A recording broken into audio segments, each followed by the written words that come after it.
Salut, jeudi 28 mars 2024.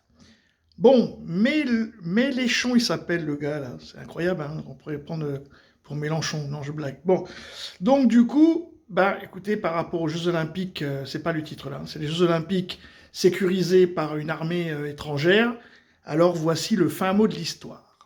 On a eu une info, Raphaël, tout à l'heure, selon laquelle, alors ça venait de Pologne, justement, puisqu'on parlait de la Pologne et on disait que le général Burkhardt était sur place, c'était sans doute d'ailleurs pour cette info-là, que des soldats étrangers, alors polonais en l'occurrence, les autres nationalités on verra un petit peu plus tard, vont venir nous aider, nous Français, à sécuriser les JO.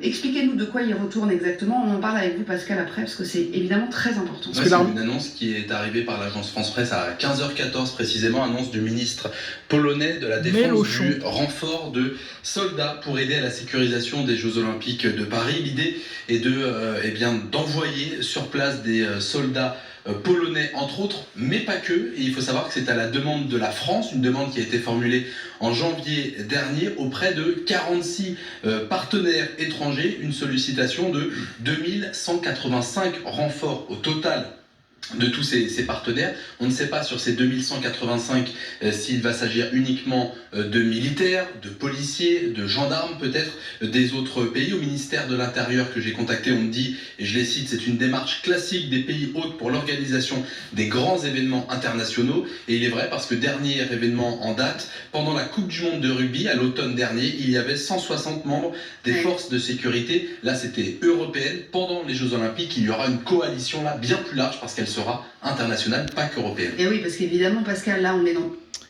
Bon, bah écoutez, dit comme ça paraît sympa, or c'est pas ça qui va se passer. Ils sont en train de nous préparer à ce que des policiers d'un autre pays, donc au départ, vous avez vu, 150 pour le rugby, mais le rugby, il était aussi, bon, c'était européen. Là, apparemment, 46 pays, bon, comme il n'y en a que 27 dans l'Europe, donc il y a quand même au moins 20 pays qui ne sont pas européens. Et donc c'est pour préparer les gens, que ce soit des Français ou des Espagnols, des Italiens, peu importe, à ce que tout d'un coup, on vous arrête, c'est la police italienne. Je dis, mais t'es fou quoi, je suis en France. Ouais, mais ça y est, maintenant c'est une police européenne.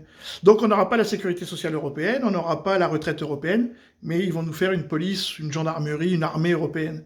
Non pas pour se battre à l'extérieur, hein, mais pour se battre à l'intérieur, toujours contre nous. Hein. Parce que là, l'histoire de ça, il n'y a pas besoin. On a une armée de 50-80 000 hommes. L'armée française peut sécuriser les Jeux français. Qu'est-ce que c'est que ces histoires? Sauf si l'armée française, elle n'est plus en France.